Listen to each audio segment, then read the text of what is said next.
Hello students, this is Neeru. In my last video we had discussed the topic types of chemical reactions and we already had done first type of chemical reaction, that was combination reaction. Today I will explain you the second type of chemical reaction, that is decomposition reactions.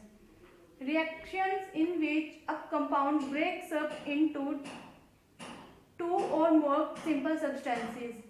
वो reaction जिनमें एक compound decompose होकर दो या दो से ज़्यादा simple substances देता है उसको हम बोलते हैं decomposition reactions.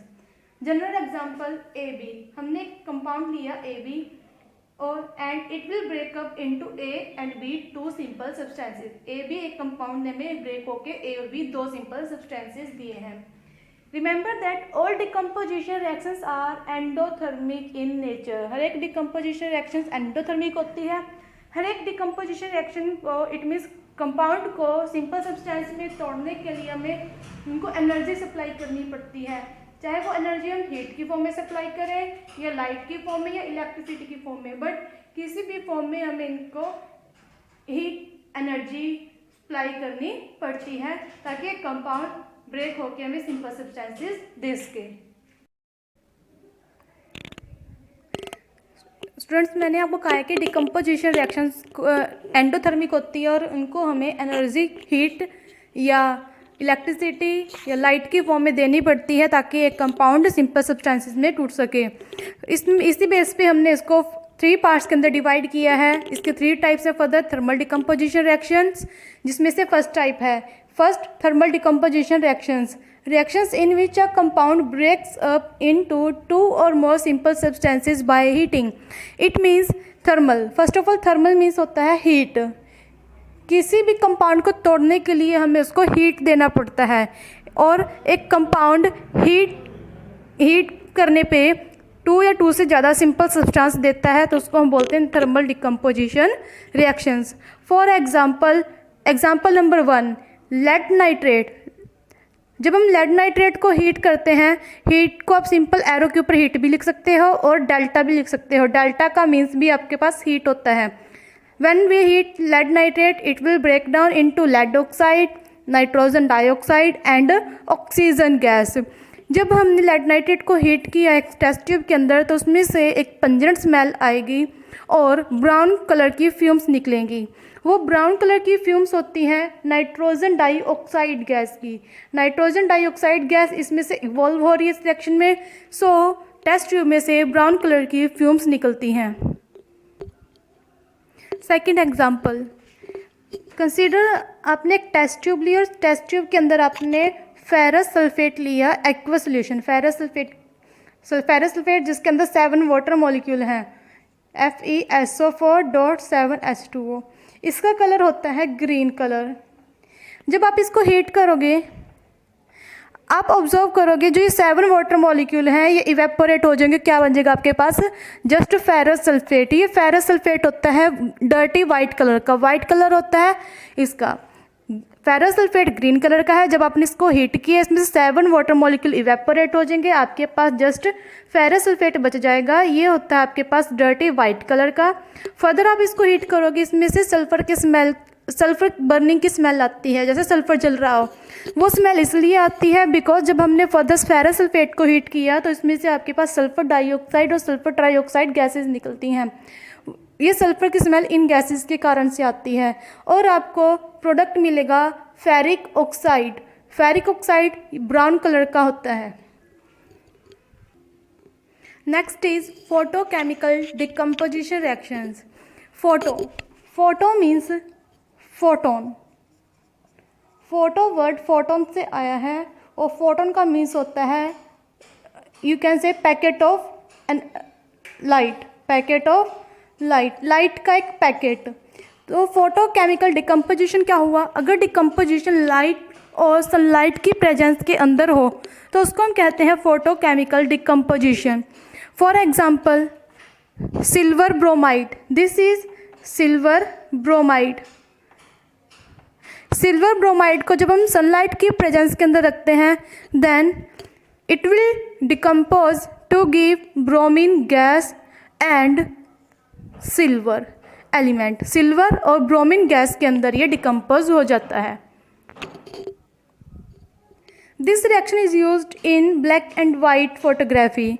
Black and white photography के लिए इस रिएक्शन का यूज़ किया जाता है।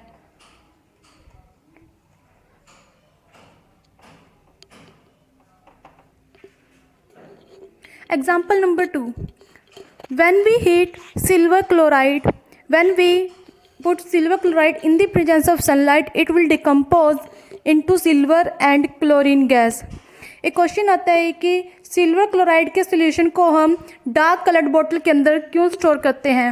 Why we store silver chloride solution into dark colored bottles?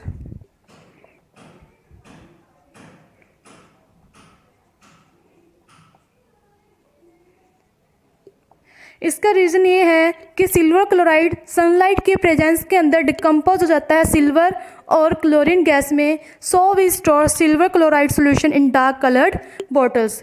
Why? Because it decompose in the presence of sunlight, because ये सनलाइट की प्रेजेंस में डिकम्पोज हो जाता है, इसलिए हम इसको डार्क कलर्ड बोतल के अंदर स्टोर करके रखते हैं। नेक्स्ट इज इलेक्ट्रिक डिकम्पोजिशन और you can say electrolysis. Electric decomposition, electric current decompose, it means कोई कंपाउंड जब हम उसके अंदर से इलेक्ट्रिक करंट पास करें तब डिकम्पोज हो जाए, तब उसको हम बोलते हैं electric decomposition. Decomposition occur by passing electricity. अगर डिकम्पोजिशन इलेक्ट्रिसिटी पास करने से, इलेक्ट्रिक करंट पास करने से होता है, तब उसको हम बोलते हैं इलेक्ट्रिक डिकम्पोजिशन। और you can say electrolysis. For example water. Water में से अगर हम इलेक्ट्रिक करंट पास करें then it will decompose into hydrogen gas and oxygen gas. हमारे पास रिएक्शन थी, हमने लिए थे 2 वाटर मोल्स, और जब हमने इसके अंदर से इलेक्ट्रिक करंट पास किया तब ये डिकम्पोज हो गया to give hydrogen gas and oxygen gas. ये इसके लिए एक्सपेरिमेंट के लिए डायग्राम है। एक बीकर लिया हमने, इसके अंदर वाटर एंड ये आपकी ग्रेफाइट रोड्स हैं। ये ग्रेफाइट रोड हमने it will act as anode, और ये ग्रेफाइट रोड एक्ट कर रही है आपके पास कैथोड की तरह। इनको हमने एक 6 वोल्ट की बैटरी से कनेक्ट किया है। जब हम इसके अंदर से इस स्विच को ऑन करते हैं, दिस इज स्विच, जब हम स्विच को ऑन करेंगे तब आप ऑब्जर्व करोगे कि कैथोड के ऊपर हाइड्रोजन गैस कलेक्ट हो गई है और एनोड के ऊपर ऑक्सीजन गैस कलेक्ट हो जाती है। Hydrogen gas will collect on the cathode and oxygen gas will collect at the anode. But जो हाइड्रोजन गैस और ऑक्सीजन गैस है, इन दोनों के वॉल्यूम का रेशो होगा 2:1। हाइड्रोजन गैस ऑक्सीजन गैस से डबल कलेक्ट होती है। Now decomposition reactions are opposite of combination reactions. Decomposition reactions combination reactions की अपोजिट होती हैं, but how? This is because in decomposition reactions में एक कंपाउंड ब्रेक होके 2 या 2 से ज़्यादा सिंपल सब्सटेंसेस देता है, बट कम्बिनेशन में बिल्कुल इसका अपोजिट होता है। कम्बिनेशन में 2 या 2 से ज़्यादा सब्सटेंसेस आपस में कंबाइन होते हैं और आपको एक सिंपल सब्सटेंस देते हैं। इसमें आपके पास एक सिंगल रिएक्टेंट लेंगे हम, और डिकम्पोज होकर 2 या 2 से ज़्यादा आपको प्रोडक्ट मिलते हैं। बट इसमें आपके पास 2 या 2 से ज़्यादा रिएक्टेंट होते हैं, बट प्रोडक्ट आपको सिंगल ही मिलता है। So that's why decomposition reactions are opposite of combination reactions. Now, third type of chemical reaction we will do in my next video. Please share, like and subscribe my channel. Thank you.